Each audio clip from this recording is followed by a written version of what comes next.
When you walk through a forest that has not been tamed and interfered with by man, you will see not only abundant life all around you, but you will also encounter fallen trees and decaying trunks, rotting leaves and decomposing matter at every step. Wherever you look, you will find life as well as death.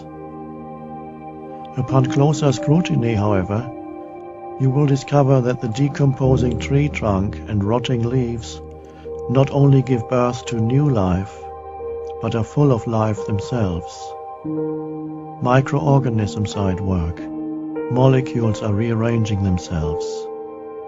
So death isn't to be found anywhere. There's only the metamorphosis of life forms.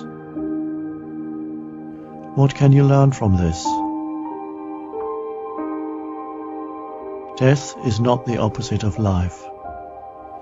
Life has no opposite. The opposite of death is birth. Life is eternal.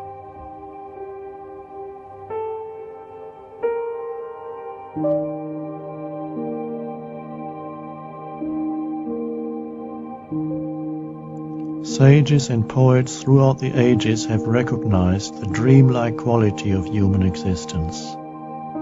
Seemingly so solid and real, and yet so fleeting that it could dissolve at any moment. At the hour of your death, the story of your life may indeed appear to you like a dream that is coming to an end. Yet even in a dream there must be an essence that is real. There must be a consciousness in which the dream happens. Otherwise, it would not be. That consciousness, does the body create it? Or does consciousness create the dream of body, the dream of somebody? Why did most of those who went through a near-death experience lose their fear of death?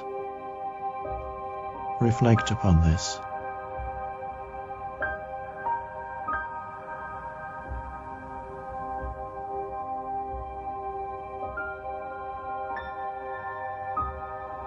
Of course you know you're going to die, but that remains a mere mental concept until you meet death in person for the first time.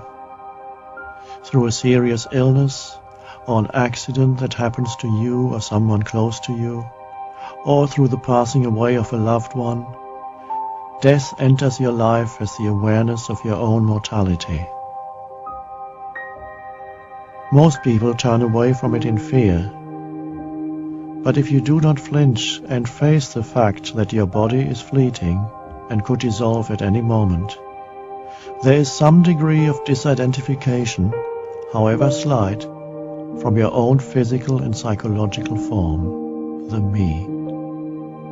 When you see and accept the impermanent nature of all life forms, a strange sense of peace comes upon you. Through facing death, your consciousness is free to some extent from identification with form. This is why in some Buddhist traditions, the monks regularly visit the morgue to sit and meditate among the dead bodies. There is still a widespread denial of death in Western culture. Even old people try not to speak or think about it, and dead bodies are hidden away. A culture that denies death inevitably becomes shallow and superficial, concerned only with the external form of things. When death is denied, life loses its depth. The possibility of knowing who we are beyond name and form, the dimension of the transcendent, disappears from our lives, because death is the opening into that dimension.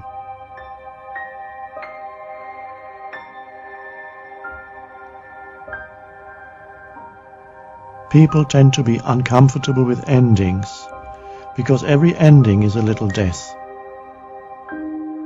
That's why in many languages, the word for goodbye means see you again.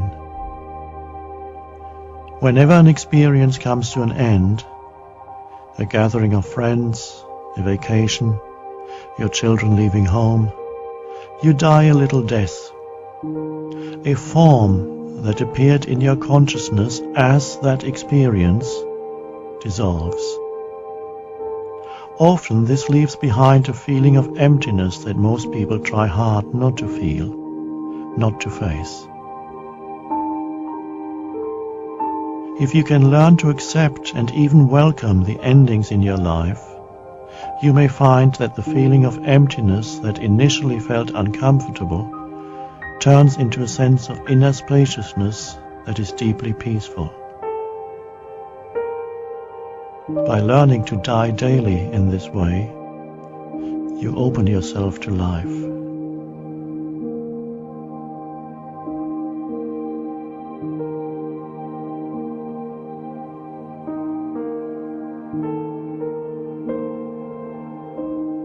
Most people feel that their identity, their sense of self, is something incredibly precious that they don't want to lose. That is why they have such fear of death. It seems unimaginable and frightening that I could cease to exist. But you confuse that precious I with your name and form and a story associated with it. That I is no more than a temporary formation in the field of consciousness. As long as that form identity is all you know, you are not aware that this preciousness is your own essence, your innermost sense of I am, which is consciousness itself. It is the eternal in you, and that's the only thing you cannot lose.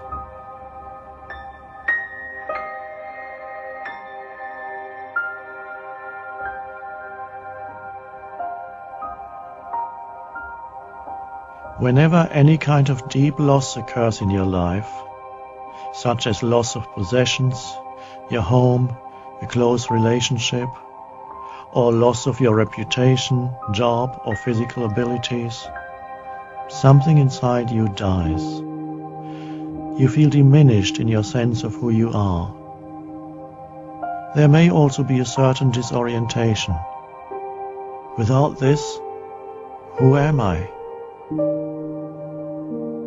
When a form that you had unconsciously identified with as part of yourself leaves you or dissolves, that can be extremely painful. It leaves a hole, so to speak, in the fabric of your existence. When this happens, don't deny or ignore the pain or the sadness that you feel. Accept that it is there. Beware of your mind's tendency to construct a story around that loss, in which you are assigned the role of victim. Fear, anger, resentment, or self-pity are the emotions that go with that role. Then become aware of what lies behind those emotions, as well as behind the mind-made story. That hole, that empty space. Can you face and accept that strange sense of emptiness? If you do, you may find that it is no longer a fearful place. You may be surprised to find peace emanating from it. Whenever death occurs, whenever a life form dissolves, God, the formless and unmanifested, shines through the opening left by the dissolving form. That is why the most sacred thing in life is death. That is why the peace of God can come to you through the contemplation and acceptance of death.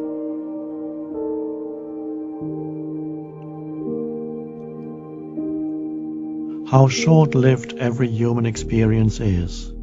How fleeting our lives.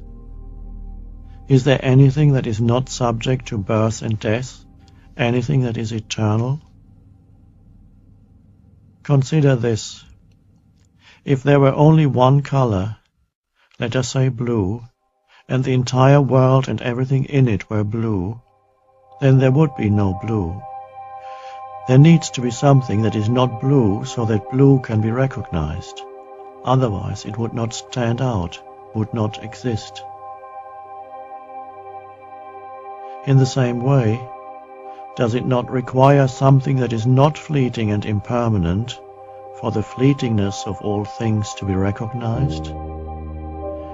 In other words, if everything, including yourself, were impermanent, would you even know it?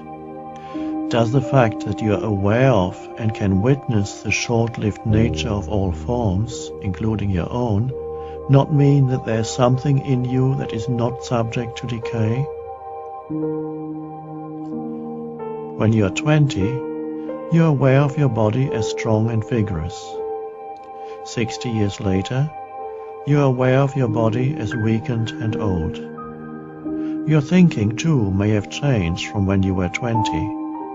But the awareness that knows that your body is young or old, or that your thinking has changed, has undergone no change.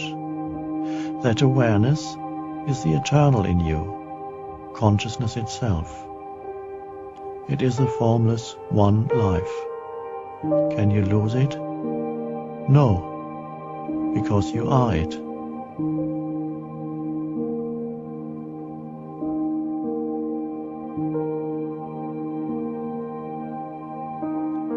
Some people become deeply peaceful and almost luminous just before they die, as if something is shining through the dissolving form.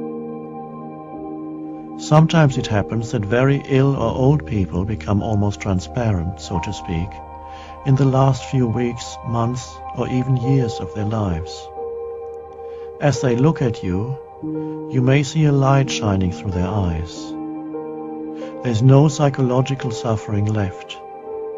They have surrendered, and so the person, the mind-made egoic me, has already dissolved. They have died before they died, and found the deep inner peace that is the realization of the deathless within themselves.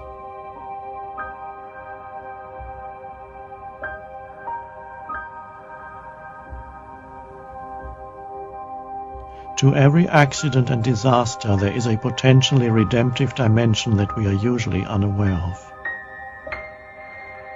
The tremendous shock of totally unexpected imminent death can have the effect of forcing your consciousness completely out of identification with form.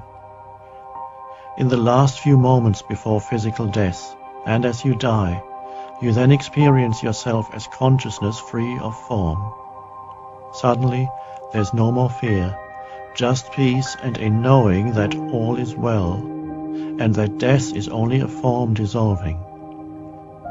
Death is then recognized as ultimately illusory as the form you had identified with as yourself.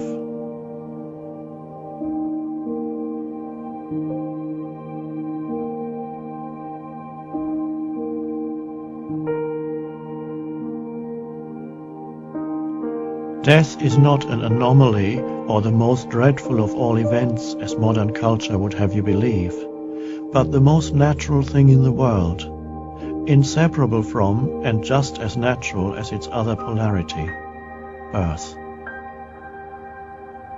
Remind yourself of this when you sit with a dying person.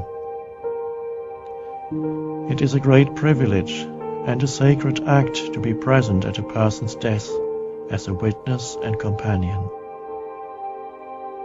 When you sit with a dying person, do not deny any aspect of that experience. Do not deny what is happening, and do not deny your feelings.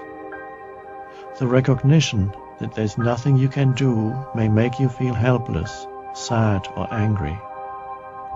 Accept what you feel. Then go one step further. Accept that there is nothing you can do, and accept it completely.